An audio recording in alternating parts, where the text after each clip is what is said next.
Good evening, everyone. I'm Arsh, and I'm a developer experience engineer at Octeto, and I'm joined by my very good friend Victor here. Today, we are going to talk about using Kubernetes and Crossplane together to help you code cloud-native applications. Before we begin, I just want to know, how many of you are developers who work with microservices on a day-to-day basis? Okay, quite a few number of people. So you're going to relate with the problems I mentioned a lot more. Coding cloud-native applications is hard. Things have changed. If you look 7, 8 years ago, you had a monolith when you were developing, and all you had to do is just write one command, and your application would be up, right?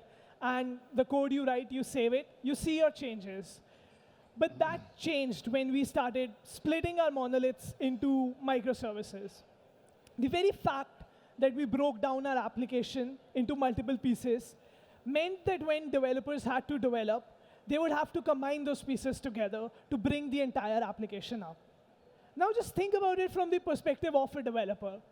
Whereas earlier you just had to run one command and the entire application was up, now you have to configure all of these microservices. They require secrets and whatnots.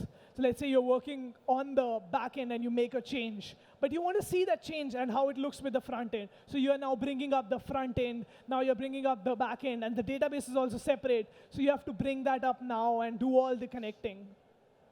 So this is the problem which started emerging once we switched to containers and microservices. To add to those problems, we did not just break down monoliths into microservices, but we also changed the entire production setup.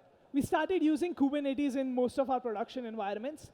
And what happened with switching to Kubernetes is, now if the developer also does this configuration of bringing separate microservices together, their local environment still looks nothing like production. Because you're still not running a Kubernetes cluster locally. You do not have those proxy firewall rules or all the stuff you have when you push to production. But being developers, we did not give up. We saw that this was a problem. And if you are not able to develop in a production-like environment, then there will always be bugs which creep in at a later stage. So what did we do? We started looking for solutions. Solutions like CI pipelines or staging environments. What they did is they enabled us to code locally so let's say you just work on the back end, you make your changes, you see them locally, and then you push them to CI. Now the CI creates this environment which is a mimic of the production for you, and once it creates the environment, you get that feedback that, hey, my changes would work when we push to production, and there would be no hidden surprises. But just think about it. This pushing to CI and not being able to see your changes, this greatly increased the inner dev cycle. Now, where initially you could just hit save and see your changes in a matter of seconds, you would have to wait minutes, if not hours, for the CI to build your change and for you to be able to get that feedback that your application would work in production. Same is the case with staging environments. Either you give every developer a staging environment, which is not economical, or you have to developers then have to wait for access. And basically, the problem becomes that developers are no longer self-sufficient. Since we switched to Kubernetes and microservices, they lost that control, that power they had of just being able to write code and not having to worry about all of this infrastructure and configuration. So that is why I think developers now need modern tools for this age of cloud-native application development. Tools like Kubernetes-based development environments or infrastructuring tools, which make things easier for developers so that they can get to the code writing phase immediately. As a developer, if I want to work on something, I've been tasked with an issue, I want to just be able to get to the code writing phase and not having to configure a bunch of things and spend my time doing that. So this is the problem which we are addressing today, and we'll get into now. OK, that's enough of a talk. We're going to do a demo, and we're going to do a bit of role-playing, right? Not the kinky role-playing, the normal role-playing. I will be an operator or sysadmin or SRE or DevOps or whatever people call themselves today. and he will be a developer, Okay. right? Okay? So, and my goal, just to clarify from the very beginning, as ops person, right? My goal is definitely not for him to open a Jira ticket and I do something and then he waits until I do something and so on and so forth, right? That's not how we do the work today. My goal as ops person is to enable him to be able to be self-sufficient, right? So my goal is to enable him to be able to do everything himself, right? He's a developer. He's not. He knows stuff, but he's going to pretend that he doesn't, right? So let's go. Let's start. What do you need? Okay, so I've been tasked with an issue. Let's assume we have this like single microservice, which nobody uses these days, but a Go microservice, and I have to fix a bug. So I want to develop this in an environment which is close to production, as close to production as possible. What are we running in production? A Kubernetes cluster. So I think I'd need that for development, a cluster. Okay, let's do that. Let me show you an example, the one that we are going to use today. And I assume that you will be able to do this yourself, right? So I'm an ops person. I created a service that he can use, right? And that service can be, everything is running in Kubernetes, just to clarify. So I'm not going to even go to mainframe or any of those things. If that's what you're looking for, go away. So Kubernetes, right? I created a new service, new custom resource definition in Kubernetes called cluster claim. So anybody in my company can claim a cluster, right? And to claim a cluster, we agreed on certain interface and the things that matter to people in my organization. And in this case, I'm allowing him and anybody else to select where the cluster will be through labels. In this case, AWS EKS. And I'm allowing everybody to define certain parameters, things that matter to developers. In this case, you can say I want medium-sized nodes. What medium means in AWS is complete mystery. Doesn't matter. What does matter is that you can say small, medium, large, right? Or whatever we agreed to. We're going to start with 3 nodes, and we're going to run Kubernetes 1.22. And most importantly, we're going to create a secret with authentication to that cluster so he can do whatever else he might want to do later. Now, how are we going to create that cluster? Normally, I would use Argo CD or Flux, but today, no need for that. I'm just going to say kubectl namespace a team, that's the name of his team, apply something defined in example Kates, and what did I say? AWS EKS 1. Right. Now, this service, and by the way, service created by me. So this is nothing out of the box. This is tailor-made for the needs of my company, of my organization. I said, hey, apply this. I'm cheating a bit because it takes half an hour to create a cluster in AWS. So I did it before I started this, a bit of cheating, but I didn't do anything I'm not showing you. So don't start screaming at me right away. So I said, I want something called cluster claim, whatever that something is, and we can see the status by saying, hey, namespace, no. Namespace is a team, we said, and we want to get cluster claims, and his cluster is up and running, right? Now, the beauty of this is that you do not need to know about the things you don't care about, only the things you do care about, and the things you don't care about are what somebody needs to care about, right? You will see here what was created through that process, through that service. A bunch of stuff was installed in that cluster. Some AWS roles were created, role policy attachment, releases, node groups, madness that surrounds AWS. That is important one, but not necessarily for a developer, right? So you get the cluster, what else do you need? Okay, so my Go application also needs a database, a Postgres database, and that needs to be provisioned in the cloud as well, so that my environment mimics what is in production. So can you get me a database? Oh, yeah, Postgres database? I will just have to copy a command because I forgot. So the beauty of this approach is that as a developer, I did not have to do any configuration in AWS or the Postgres configuration that Victor just showed. He has those files created for me, and all I need to do is just copy-paste those commands. Okay, so database, right? How do you create a database? RDS database, right? Yep. Namespace, your namespace is A-team, and you want to, no. We're going to do it in a new cluster. Yep. Okay, over there you got dev, right? And we're going to apply something defined in examples SQL AWS, right? And this will create the database he needs. And by the way, he was supposed to be doing those things. I don't know why you're not doing it. So, but okay, we're gonna ignore that fact. Did we get the kube config? There we go. It's created. Now let me show you how I did that. Again, it's the same idea of providing abstractions, meaning that to create an RDS database, you need a bunch of things. You need RDS database, you need DB subnet groups, you need stuff, right? But I defined a new service, in this case called SQL Claim, that anybody in my company can define a couple of labels saying, I want the database in AWS, I want Postgres, it could be Azure, it could be MySQL, whatever I defined as services that will facilitate that. A couple of parameters, 13.4, small database. I have no idea what small is, but small it should be. And most important, when the database is created, there should be a secret with authentication so that his application can connect to that database, right?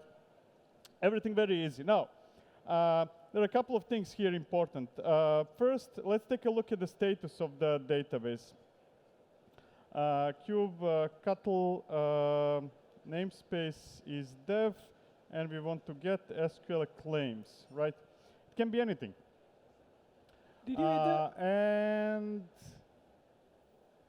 the AWS kube config? Did you get the AWS kube I messed up something, Yep. certainly. I'm going to see what I did.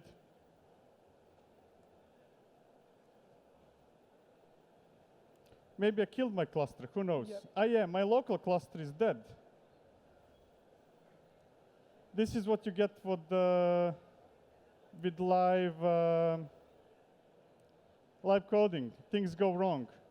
There we go. Let's see. Kubectl get, what did I say? SQL claims, right? Dash A. He asked me, should we record the demo? He said that the other day. I cannot say that he didn't. Anyway, we'll see. Maybe it will work. So you did the, I think, apply on the original cluster and not the... I don't hear you, man. Okay. You did the apply on the original cluster, not the AWS cluster. Because maybe. you did not get the kube config. Maybe I did. Maybe I did. Let's see. Okay, so what happened is that we used a cluster which had Crossplane installed to provision another cluster. Now, once that other cluster is provisioned, you need to get the kube config access for that so that the commands you run, basically creating the database, run on the cluster we just created and not the original cluster which has Crossplane.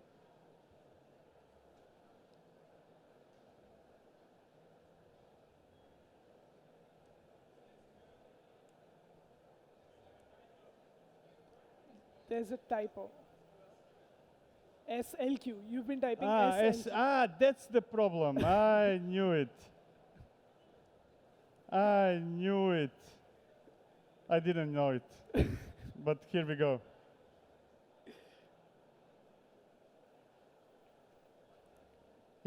Yeah, there we go. There we go. There we go. You see, copying pasting is so much better than doing it live. Anyway. His database is about to be created, right? It takes 5-6 minutes approximately to do everything in AWS that needs to be done. And during that time, let me show you what I did actually to create the service that he is consuming. I'm using Crossplane, by the way, today. So you should check it out. It's absolutely... Slides. There are we have slides. There we go. Crossplane. Now, the idea behind Crossplane is to actually extend Kubernetes to become a control plane that you can manage everything. Because majority of people, when they think Kubernetes, if I would ask you, what is Kubernetes? You would probably say something along the lines, it's a thingy that you use to run containers, right? Which is absolutely not true. That was never the idea. That was never what was intended with Kubernetes. Kubernetes was always supposed to be a control plane to manage stuff. And the first implementation of stuff was containers. right? In the meantime, we got a bunch of other projects. Like if you want to manage your virtual machines, what do? You use KubeVirt, right? And with KubeVirt, you manage your virtual machines in the same way as you're managing other stuff in Kubernetes clusters. Now, with Crossplane, we're trying to go beyond that. And there are two important things about Crossplane. First, we give you custom resource definitions that matching whatever is on the other end. So for every service in AWS, there is a resource in Kubernetes, in Azure, in Google, on-prem, ordering pizza, whatever you want. If there isn't one, you create it. Second thing about Kubernetes is something we call compositions. Now, compositions is what I was showing so far, right? It's a way to say, I'm going to create a service that contains this, this, and that. That service will behave this way. And then everybody in my company can consume that service that contains operational knowledge of operators in my company, sysadmins, SREs, whatever they are, right? So it's about using Kubernetes to manage stuff, everything, and it's about creating services that I'm showing right now. We call them compositions. Now, the way I created the one that I'm using right now for the database consists of two parts, right? Packages, SQL definitions, right? So for him to create the database and manage, I had to create two things. First is definition that says, hey, a new service will have fields like version, size, and namespace. It can be anything I want, right? And this is OpenAPI schema, standard, nothing really special. And then I created implementation of what is required to create a service like RDS in AWS. And that something is defined here, packages, SQL, AWS. Here we go, right? These are all the things that you need to run a database in AWS, which nobody knows except things developers need not care about and should not care about, more importantly. Right. So here I'm defining, saying, hey, whenever somebody says, I want AWS Postgres, and whenever somebody defines SQL, whenever somebody defines something called SQL, there should be a VPC and a subnet and more subnets because you never have enough subnets in AWS. DB subnet group, route table, node pool, and a few other things that I'm not going to show you right now because I'm going to keep it as a surprise for later. And now, while I was talking, hopefully, his database is running. There it is, right? It's true. I was talking only so that we buy ourselves time until AWS does it, right? So you have a database. What else do you need? Now I need to code my application. You need to what? I need to code my application. OK. But for your application, you need, OK, yeah. You might need a database in that server. Oh, no. No. Get databases. Actually, what we created now was a database server in AWS. But as a developer, I would also need access to a database. And that can simply be done with this other command. Yeah, so in other words, we have RDS in AWS, which is database server, but you still need a database. And I created that. Not yet. It will be created at some moment in the future, if it works. If it doesn't, it will not. Anyways, now you can do your application, right? Okay. You get the cluster, you got database is configured, or we are going to fake as if it's configured, and now you can do your magic. So while the database is getting configured, let me switch to go to my application code.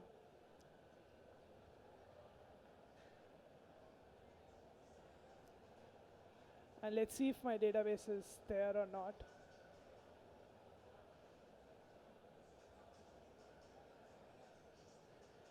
OK. Imagine that it works. It doesn't. So let me buy us more time by talking about what will happen now. So once my cluster is ready and I have a database, what I need to do is deploy my application to that cluster. And the way I want to deploy that application is exactly how it gets deployed in production. So I want to use the same manifests which get used when I'm pushing to production, and use those manifests when I'm deploying while development. The benefit of this approach is that my dev environment is exactly like production. It is not an approximation of the production environment. It is not running locally on like bringing up microservice, and I'm not configuring everything. Instead, it is using the exact same manifests I use. So let us see if the database is still up, and then I'll show you how, after deploying, we achieve the magic. OK, so the database is now up. Now, as a developer, all you need to do is install Octeto CLI, which is an open source tool. And what this tool lets you do is it allows you to connect to a Kubernetes cluster. And you can set that using the Octeto context. And you see that it is already connected to the cluster we created. And this is the fun part, the part I like most. All developers need to do is run one single command, Octeto up, and specify the namespace they are in, which is the dev namespace in our case. And now what this will do is it will deploy the application, and it will set up a file synchronization service once the application is deployed. So if you switch now, along with your application code, you would have like an Octeto YAML. And this is also something not developers have to do, but once some DevOps person does this. And this Octeto YAML has 3 sections. The first section tells you how to build your application images, the application code you have. It basically uses the same Docker file you have for your application code. The second section is the fun section, where we just run any commands you want to be executed to the cluster you just connected to. So in our case, we use Schema Hero to create a schema for our database. And then we apply the same YAMLs we use in production. So I have my application defined in a Kubernetes manifest, and I use that to deploy my application to this dev cluster. Now, this does not have to be a Kubernetes manifest. You could use Helm, Customize, or basically anything you use to deploy to production, you are using to deploy to your dev cluster. Once this is done, what happens is that the container which is running your application in the dev cluster gets replaced by a development container. Now, this development container is very special, because after this container replacing step happens, this dev container, like you can see in the background, sets up a file synchronization service. What this file synchronization service does is it syncs the code you write locally on your machine with the code which is being run in the container in that cluster. So I think you can start to see now what is happening. You would write some code, hit save, like you used to when you were working with monoliths, and immediately your code gets synced to the code running in cluster, and you see the feedback from your changes in a production-like environment. Since this is a Go app, once you run Octeto up, you also have access to a shell inside that container in the cluster. So we can first confirm that we have access to all the variables by grepping for the DB password and all. So if you see all the secrets that Crossplane created, we now have access to them in this container which is running in the cluster. And since this is a Go application, you would need to bring this up. And this is just a one-time step, because like Go needs to do everything in the container. And once it does, the beauty is that if you also look here, we set up volumes which retain all of this stuff Go has done. And now that it is done, you see that if you now go to your browser and go to the ports, you'd see that the application is now up and running. People outside also seem to be excited. OK, it is not up and running. Relation to-dos does not exist. Did Schema Hero not create Probably Schema Hero did not finish or something like that. Schema Hero did Try not again. What? Try again. Try what again? Every solution, every problem in software is solved by trying again.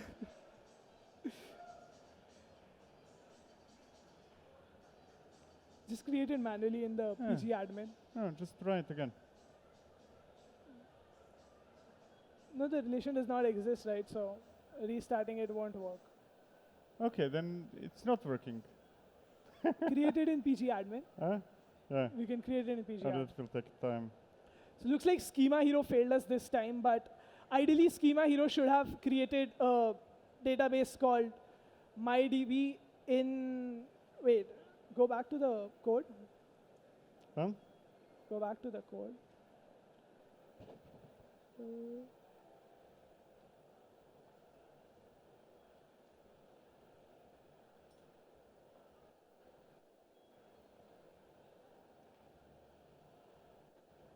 Okay, no. You need to create it. So Schema Hero needed to create a table called MyDB and the schema we needed for this, and that failed. So we can just create that manually, I guess. Yeah, we'll do that.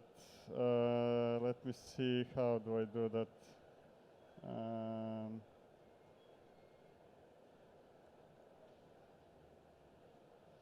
Do you have environments here?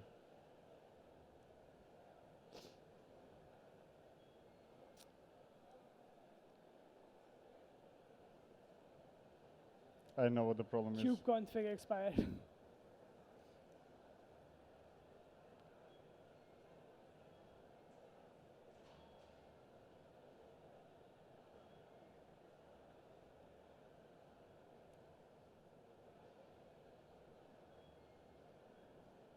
I'll Yeah. fix it, I promise.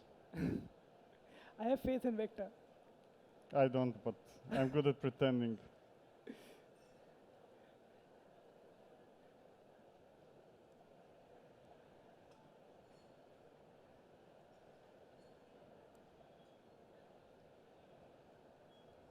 Now we just do Octeto up.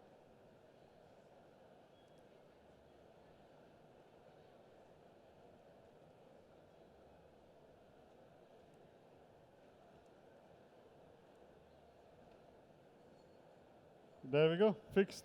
Octeto up, and then create. Octeto up. It shows that, it proves that it's not a recording. Okay, let's take a look what's going on now.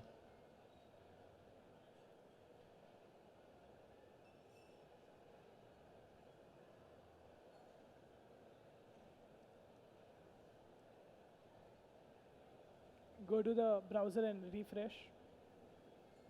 Table is not there, so it won't work. Like now you'll see a log.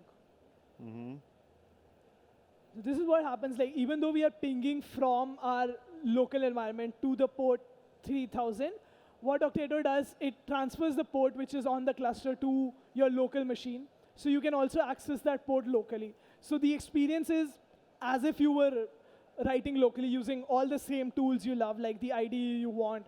And this is like completely IDE agnostic, or you could write in like Vim, Gitpod, VS Code, whatever you want, because once the file synchronization service is set, all that matters is the code you write and not how you write it. So this is one of the other things I like, that it does not force you to change the tools you have been using, and it gives you the same debugging capabilities because of the access to this terminal, which you see dev Postgres app.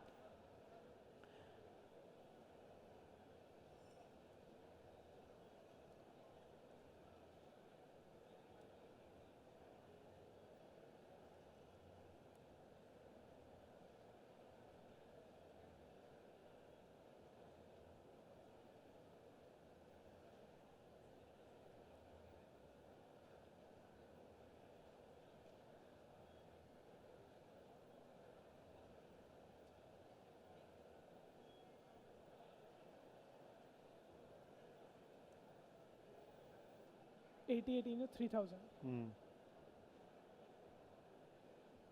You're It's using 88. your app. It's 8080, trust me. Okay. I just switched to a different application, that's it. It will work this time.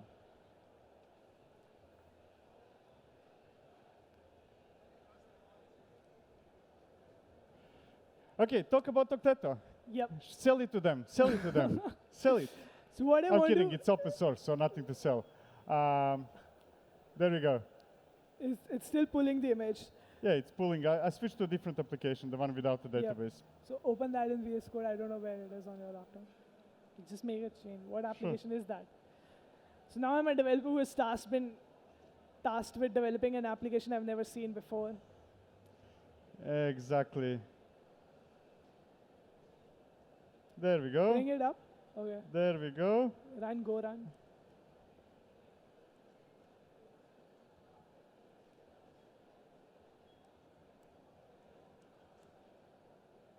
there's the source code. That's your application. Is it working? You need to run go up, right? Yeah, exactly. So in the previous terminal. We will not cheat. Run. We did not even practice this. He never saw this application. There we go. Yeah. Okay. What is this application, Victor? Would you like to fill me in till then? You're a developer. I'm an ops guy. How the heck do I know? I have no idea. Anyways, here's the source code. You have the root go.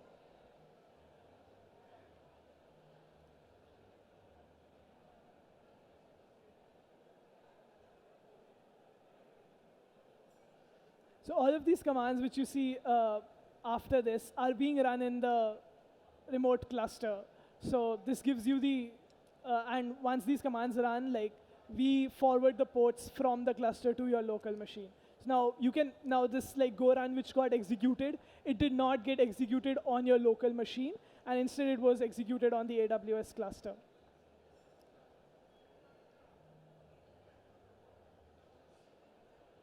It is listening and serving on port 8080. Yeah, so refresh. If you run, did you run? Yeah, there we go. This is so man. So since the application has changed, I will make my task simple. And let's say you have been asked to change this text, which should be changed, I feel. So as a developer, all you would need to do is like open your IDE, and you see the text here. Whatever change you make locally, this is not a silly demo, Victor. We are doing serious stuff here. And you make that change, and now, just like you would when you were developing locally with Go applications, since like Go decides not to provide us with a hot reloader, you close and then you run it again. And once you run it again, your application, and hit refresh, you see that the change you made on your local IDE got transported to the remote cluster, and there we got feedback from our change as if it was in a production environment.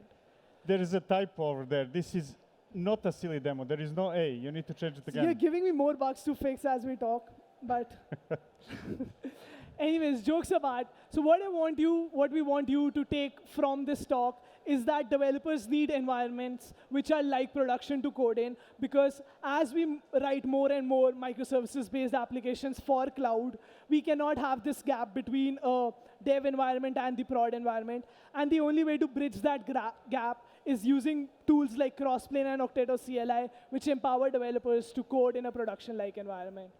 Thank you so much for attending and helping us through the demo. Thank you. Questions, if there are any? Did we confuse the hell out of you, right? Yo, any questions? Oh.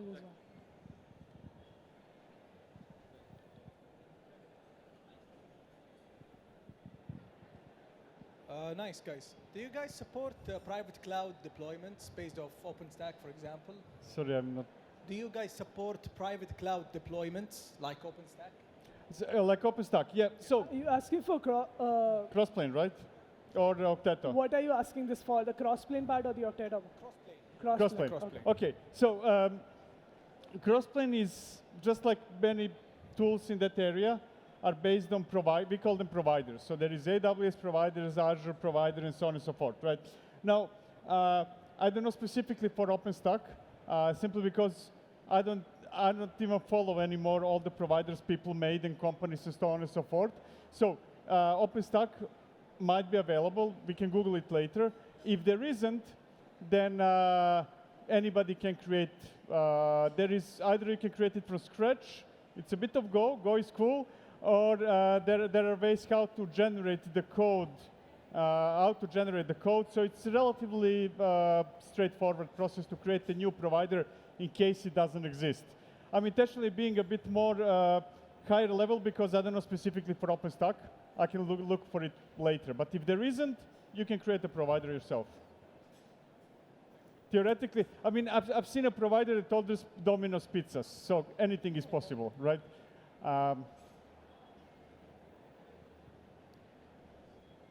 you said you can create a provider yourself. Are you going to talk about, is it called Terragate? So there are two types of provider. I mean, they're all same type of provider, but if you create it with generating the code, then we have a project called Jet, which uses Terraform modules to generate Go code that is fueling those providers. So yeah, it's called TerraJet. Actually, I'm not sure how it's called because we are about to announce a better version of it, but I cannot speak about it until next week, KubeCon. So yes. Nice. Awesome. Any other questions?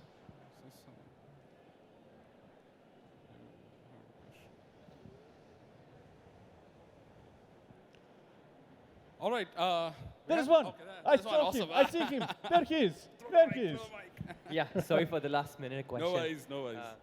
So good. The one question I had is how do you implement testing how do you validate the build? Like, let's say you were, building the platform for a developer. So how do you validate that? Like, is there a specific open source tool that we use to validate, or does it use like inbuilt functions to validate the platform that you're building for the developer? So there are two types of tests, let's say. One of the provider itself, that's part of the provider. It's in a repo and also all those things. You can extend them, of course. And then testing of infrastructure itself. Now, we do not intentionally, in Crossplane, we are trying not to build any additional tooling because the major advantage is actually the ability, if you're Kubernetes native, you're part of the ecosystem, right? My brain now froze. I think that internally, for example, for that type of testing, we use Kutul or something like that. I can find the name of the tool. But the point is that basically you can leverage any Kubernetes native tool, including for testing, right? Or you can test infrastructure without Kubernetes at all, right? Yeah, but there is nothing Crossplane specific. We're trying not to do it because we don't want to create Crossplane ecosystem, but leverage the Kubernetes ecosystem itself. Okay. Like, for example, in Terraform, like when you validate the code, you run tflint and you run tflint to like check the lints in order to validate your infrastructure to make sure like the secrets that you have for the database and all, it's not kept in the open and like something of that sort. Okay, so that's slightly different than testing itself. What you would normally do, like to make sure that this is happening and not this and stuff like that, you would use, and this is again unrelated to Crossplane, but advantage of Crossplane, you would use policies of some sorts. My favorite is Kyverno, for example. You can use OPA Gatekeeper, you can use that tree, right? In Kubernetes, we call it admission controllers. So basically, when you send a request to Kubernetes, before that is applied, you run through those admission controllers like Kyverno, which is just pure YAML, similar to linting that you're mentioning, and then make a decision. It can be done or reject, right? So Kyverno would be my choice for that. Okay, thank you so much. Awesome, thanks. And thanks, Victor, and thanks, Arsh. Appreciate it. We'll take a lot of questions. If you need to talk to them, you can talk to them off stage. We'll just invite our last speaker for the day today, so thank you so much. Appreciate the talk. Thank you for having us. Thank you.